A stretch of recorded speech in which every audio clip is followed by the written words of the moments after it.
शुभोदय बच्चों। भगीरथ की तपस्या, पाठ का नाम क्या है? भगीरथ की तपस्या। भगवान श्री रामचंद्र इक्ष्वाकु कुल में पैदा हुए। श्री रामचंद्रुడు ఇక్ష్వాకు వంశంలో జన్మించారు. वे सूर्यवंशी राजा थे. సూర్యవంశానికి ఆ కులంలో పుట్టారు. ఇక్ష్వాకు కులంలో सूर्यवंशस्थुలు అన్నమాట. सूर्यवंश రాజులు. श्री राम से भी पहले इस वंश में भगीरथ नामक एक राजा हुए जिनका शासन सारे संसार में फैला हुआ था. శ్రీరామచంద్రుడికి ముందు భగీరథుడు ఈ ప్రపంచాన్ని పరిపాలించాడన్నమాట. वे सत्यशील, धर्मनिष्ठ और बड़े प्रतापी राजा थे. సత్యశీలుడు, ధర్మనిష్ఠుడు, చాలా వీరుడైన రాజు. उनमें अपार धैर्य और साहस था. అపారమైన ధైర్యం ఉంది, సాహసం కూడా ఉంది.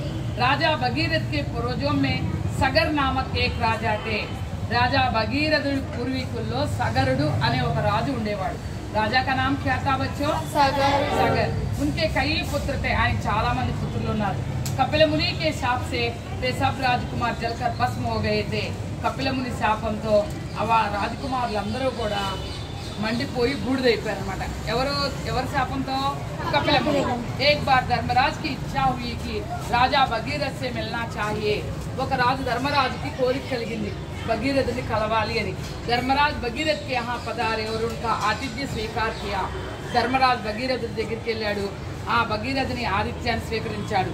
భగీరథ్ के आतिथ्य से प्रसन्न होकर धर्मराज बोले, భగీరథుని ఆతిథ్యంతో సంతోషపడి ధర్మరాజు అన్నాడు, आपकी धर्मनिष्ठा और सुशासन से सारा संसार खुश है.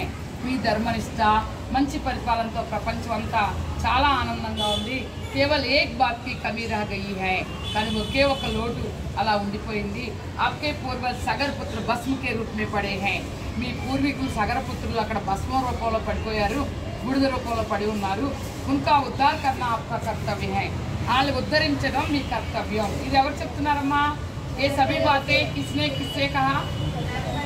धर्मराज. किससे कहा? भगीरथ से कहा. इसके लिए आप तपस्या करके गंगा जी को पृथ्वी पर लाए.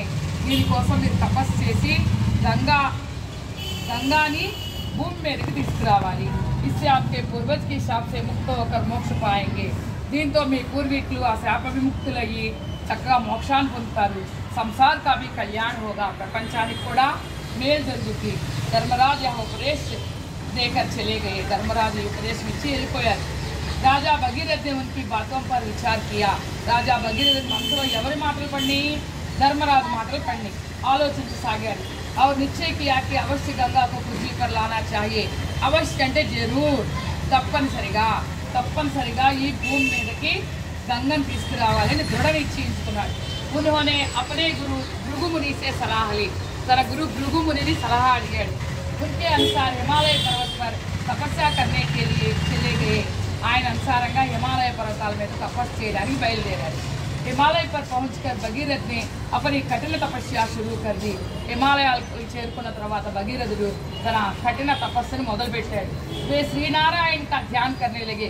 किसके ध्यान करने लगे बच्चों? श्रीनारायण ने ध्याనం చేయసాగాడు. कई वर्षों तक भगीरथ ने तप किया.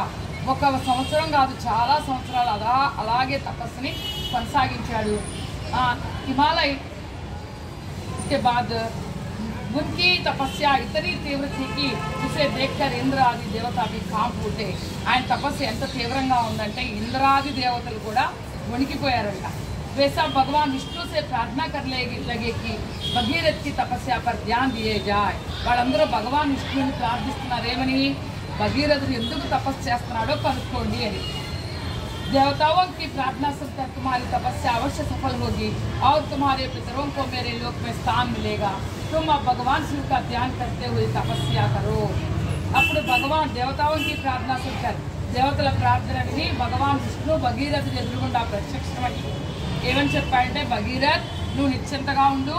నీ పూర్వీకుల్ని నీ తపస్సు ఫలించింది.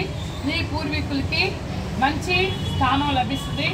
నువ్వు ఇప్పుడు भगवान शिव का ध्यान करो, करते हुए तपस्या करो.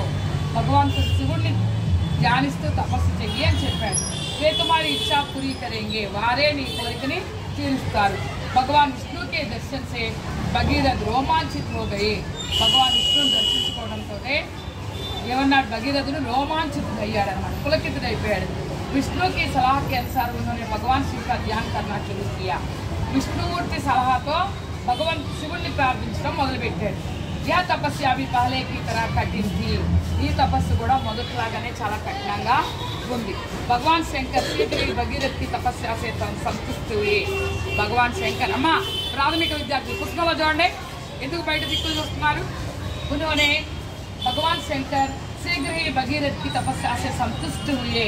शिवुడు संतुष्ट చెందాడు। వెంటనే भगीरथ को दर्शन देकर उन्होंने कहा भगीरथుడికి ప్రత్యక్షమయ్యి ఏమన్నాడు राजन చూస్తారా అందరూ राजन तुम्हारे अटल प्रयत्न से मैं बहुत प्रसन्न हूँ। నీ పట్టుదలతో నేను చాలా సంతోషపడుతున్నాను। बोलो तुम्हें क्या चाहिए మీకేం కావాలో చెప్పు అని అడిగాడు। देखिए चित्र में भगीरथ है, भगवान शिव है और यहाँ विष्णु मूर्ति भी दिखाई दे रहे हैं। नहीं यहाँ गंगा देवी गंगा माता है। भगवान शंकर को सामने पाकर भगीरथ का मन खिल उठा। शिवुడు చూడగానే మనసు ఆనందంతో ప్రసన్నం చెందింది। उन्होंने हाथ जोड़कर प्रार्थना की, చేతులు జోడించి ప్రార్థించారు। भगवान महेश्वर मेरे पितरों की मुक्ति के लिए गंगा जी को पृथ्वी पर प्रवाहित करवा दीजिए। भगवान శివుని ప్రార్థిస్తూ ఓ శివ మా పూర్వీకుల్ని ముక్తి చెందించడానికి నువ్వు గంగాదేవిని భూమి మీదకి తీసుకురా। भगवान शंकर बोले तुम्हारी इच्छा अनुसार गंगा जी पृथ्वी पर प्रवाहित होगी। నీ కోరిక ప్రకారంగానే గంగా భూమి మీద ప్రవహిస్తుంది। इससे तुम्हारे पितरों की मुक्ति प्राप्त होगी। దీంతో ఈ పితృదేవతలకు ముక్తి లభిస్తుంది। శంకర్ కి ఇతనా कहते ही దేవగంగా పృథ్వీ पर उतर आई। శంకరుడు చెప్పగానే దేవగంగా భూమి మీదకి వచ్చేసింది। उनके प्रवाह का वेग पृथ्वी सह नहीं सकेगी। ఆ ప్రవాహ వేగాన్ని భూమి తట్టుకోలేదని इसलिए शंकर ने उन्हें अपनी जटाओं पर ले लिया। అందుకనే శివుడు తన జటాలు అంటే ఏంటి తన తల మీద ముందు తన జుట్టు తల ఉంది కదా దాని మీద ప్రవహింపజేసుకున్నాడు। और फिर पृथ्वी पर छोड़ दिया తర్వాత భూమి మీదకి వదిలాడు। उसकी धारा राजा भगीरथ के पीछे पीछे चलती हुई उस स्थान पर पहुंची जहां सगर राजकुमार भस्म के रूप में पड़े हुए थे। ఆ దార రాజా భగీరథ వెనకాల వస్తూనే ఆ స్థానం చేరుకుంది। ఎక్కడైతే రాజకుమారులు భస్మై ఉన్నారో ఆ స్థానంలోకి వచ్చేసింది। पवित्र देवनदी गंगा के स्पर्श से सभी सगर राजकुमार शाप से मुक्त होकर भगवान विष्णु के लोक पहुंच गए। రాజకుమారులందరూ ముక్తులయ్యి विष्णु लोकाన్ని చేరుకున్నారు। राजा भगीरथ के अथक प्रयत्न से देवलोक की गंगा पृथ्वी पर बहने लगी। राजा भगीरथ యొక్క కృషి మూలంగా गंगा भूमि మీద ప్రవహించసాగింది। तब से लेकर आज तक गंगा नदी बराबर बहती हुई भारत को सुख पहुंचा रही है। అప్పటి నుంచి ఇప్పటి వరకు గంగా నది భారతదేశంలో ప్రవహిస్తూ అందరికీ సుఖాన్ని కలగజేస్తుంది కదా। కొన్ని లక్షల ఎకరాల పంటలు పండుతున్నాయి కదా। నది జీవనది అంటారు కదా దాన్ని। అంటే జీవనది అంటే ఇయర్ మొత్తం నీళ్లు ఉంటాయి ఆ నదిలో। కృష్ణా నది గోదావరి నది తీసుకోండి కొంతగా ఎండాకాలం ఎండిపోతాయి కానీ గంగా అలా కాదు నిత్యం ప్రవహిస్తూనే ఉంటుంది అన్నమాట। समझ में आया बच्चों? यहाँ प्रश्न और जवाब ये सभी पढ़ लीजिए। अच्छा धन्यवाद बच्चों।